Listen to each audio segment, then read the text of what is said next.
বিশ্বের ধনীদের কাছে স্বর্গরাজ্য হিসেবে পরিচিত দুবাই পর্যটন কিংবা বিনিয়োগ পছন্দের তালিকায় বরাবরই অন্যতম শীর্ষ অবস্থানে থাকে শহরটি।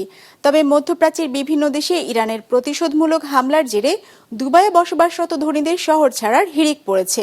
বাণিজ্যিক ফ্লাইট বন্ধ থাকায় দুবাই ছাড়তে প্রাইভেট জেটের ভাড়া আকাশ ছুঁয়েছে। বিস্তারিত ডেস্ক রিপোর্টে।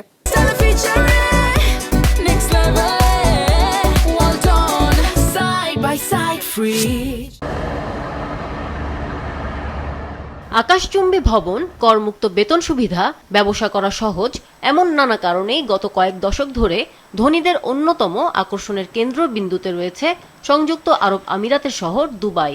মধ্যপ্রাচ্যের অন্য যেখানেই যা হোক না কেন, এই শহরটি বরাবরই ছিল আলাদা। সবাই জানত, মধ্যপ্রাচ্য যতটাই অস্থিতিশীল হয়ে উঠুক না কেন, এসব সংঘাত দুবাইয়ের সীমান্তেই সবসময় থেমে যাবে। কিন্তু এবারের চিত্র পুরোপুরি আলাদা। গত শনিবার ইরানে ইসরায়েল ও এর ঘনিষ্ঠ মিত্র যুক্তরাষ্ট্রের যৌথ হামলা শুরু হলে এর জবাবে মধ্যপ্রাচ্যের বিভিন্ন দেশে প্রতিশোধমূলক হামলা চালানো শুরু করে ইরান। বাদ যায়নি দুবাইয়ের বিমানবন্দর, হোটেল এবং বন্দর। সেগুলোতে দফায় দফায় হামলার কারণে আতঙ্কিত হয়ে সেখানে বসবাসরত ধনীদের দুবাই ছাড়ার হিড়িক পড়েছে।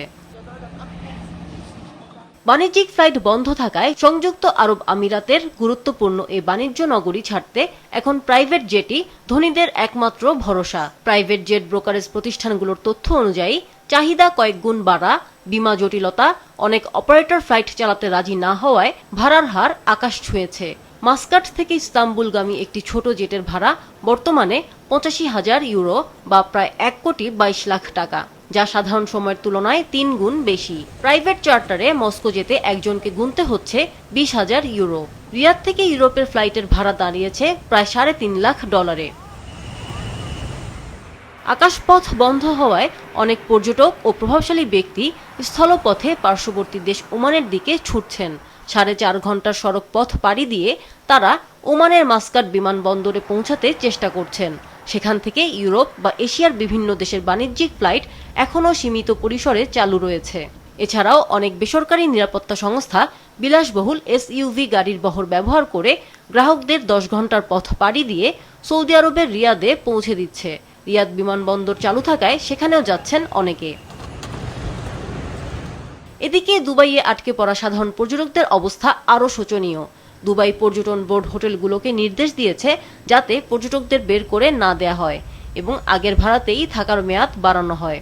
তবে অনেক রুশ পর্যটক অভিযোগ করেছেন হোটেল কর্তৃপক্ষ তাদের কাছে অতিরিক্ত অর্থ দাবি করছে বা রিসোর্ট ছেড়ে যাওয়ার নির্দেশ দিচ্ছে। সাগরে থাকা প্রমোদতরীগুলোতেও হাজার হাজার পর্যটক আটকা পড়েছেন। নিরাপত্তার স্বার্থে যাদের জাহাজ থেকে নামতে দেয়া হচ্ছে না। দুবাইয়ে বর্তমানে অবস্থানরত বিদেশিরা মূলত ৩টি দলে বিভক্ত হয়ে পড়েছেন। এক দল ওমান সীমান্ত দিয়ে পালানোর চেষ্টা করছেন, দ্বিতীয় দল পরিস্থিতি স্বাভাবিক হওয়ার আশায় সৈকতে সময় কাটাচ্ছেন, আর তৃতীয় দল সরকারি নির্দেশনা মেনে নিরাপদ আশ্রয়ে অবস্থান করছেন। আমিনা লুসি, বিজনেস রিপোর্ট, মাছরাঙা টেলিভিশন।